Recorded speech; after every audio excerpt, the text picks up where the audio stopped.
Welcome back everyone, thanks again for tuning in. Today I'm going to be grilling a couple of prime ribeye steaks and I will be reverse searing them. So I'm going to show you the process, explain the benefits, and show you exactly how to do it at home. We're starting with these prime ribeye steaks. As you can see, they've been trimmed pretty well at the store that I got them from, so there's no other trimming needed. You can see all the white lines within the meat. That's all the fat and the marbling that's in them, so that's what's gonna get them super tender, very juicy once they're finished. I'm gonna be doing these two ways. So one steak I'll season only with salt and pepper, and the other one I'm gonna do with my favorite steak rub, which is Hardcore Carnivore Black. There's a lot of schools of thought out there as far as the seasonings go. You know, a lot of people prefer to do only salt and pepper. Other people like to do different types of seasonings. I say, you know, mix it up. Try different things. See what works for you. Salt and pepper is always a good choice, especially with higher quality meat like these prime steaks.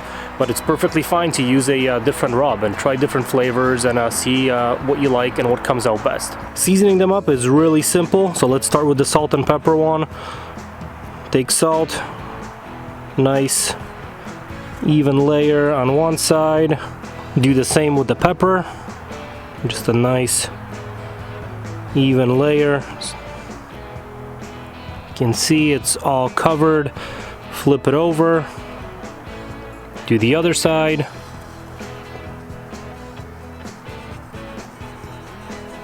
Don't be afraid of the seasoning. These steaks are pretty thick, as you can see, so they can definitely take the rub in.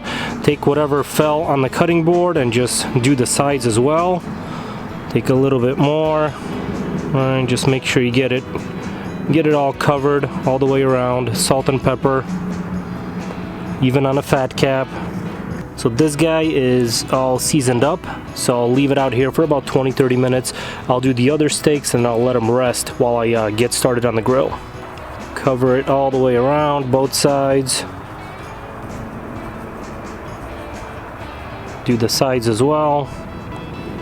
And this guy is seasoned as well. So these steaks will sit out here, let that rub absorb a little bit more, and in the meantime I'll fire up the big green egg. I've got my big green egg filled up with lump charcoal. I got the whole firebox full. I'm gonna get the fire started on the right side of the firebox because this will be my direct heat source side and this will be the indirect side. I'll get this lit and then I'll explain why and how that will work. As you can see, we got the fire started on the right side of the grill using the Luft lighter. So this thing has a built-in fan in the end, so I can just press the button and it'll blow air on the charcoal, helping that fire spread, making starting the grill really easy and fast.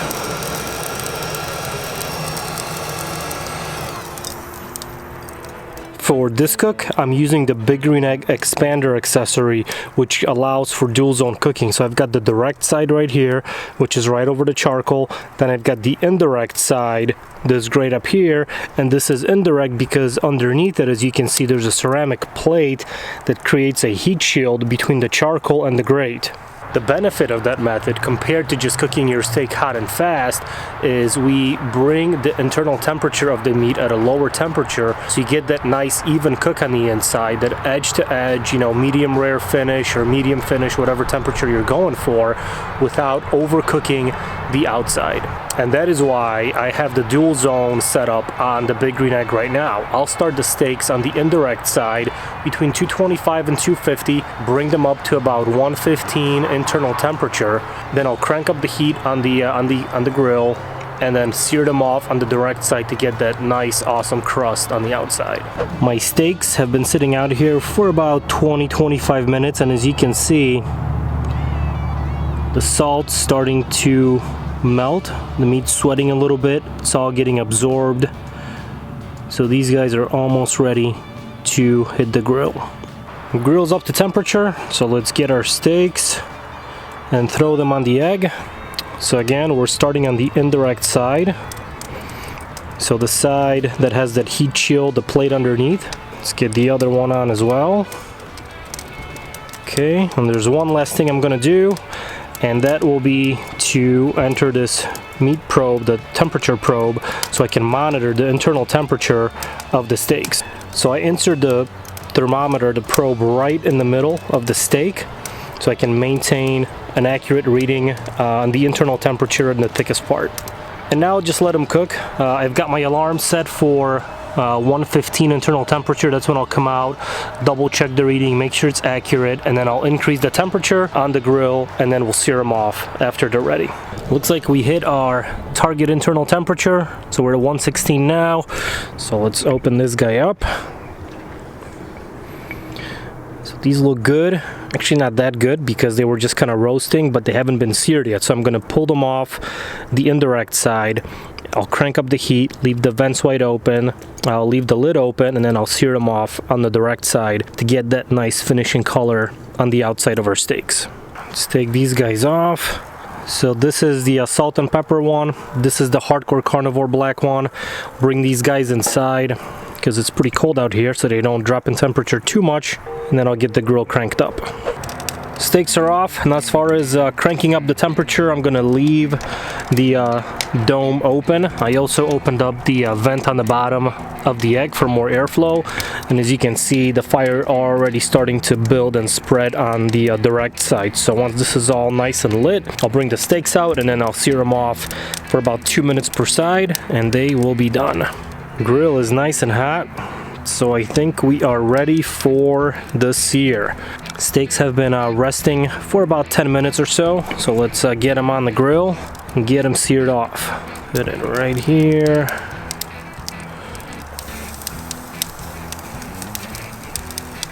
Let's take the other one. So directly over the fire, and we're gonna do about 2 minutes per side. Check the internal temperature, and this is smoking up pretty nice, and then they should be done. All right, these guys are ready to be flipped over. Let's take a look at the first one. Looks pretty good. Here's the salt and pepper one. Look at that awesome crust. Sear them on the other side. All right, we're cooking along. That nice crust is developing on those steaks, getting that flame grilled flavor. These will be delicious. Alright, let's take a look at this guy. Look at that. That looks awesome. Nice color all the way around. I think this guy is ready. Same with the one that was seasoned with HC Black. So you can definitely see that pronounced black color on the outside. Let's pull these guys off. See how they turned out. Here are the finished steaks. So they're cooked, fully rested. As you can see, they have that awesome crust on the outside from getting that sear over the charcoal at the end. Only one thing left to do is to slice these guys open and see how they look on the inside. So let's start with this one first. Just cut it right in the middle.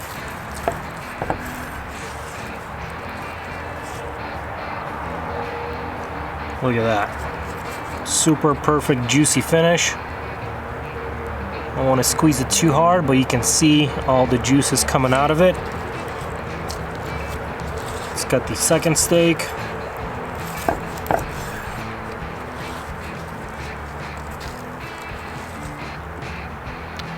Same awesome finish. Very, very juicy again. You can see it just coming right out. Slice these out and see what they taste like.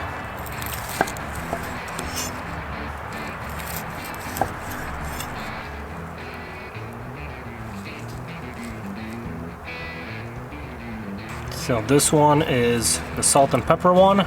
Here's the HC Black.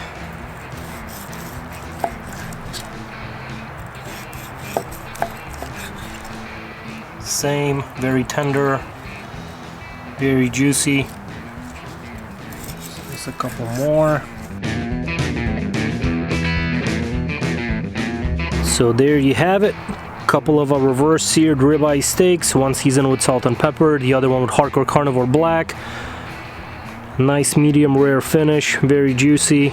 These guys look great. Came out awesome.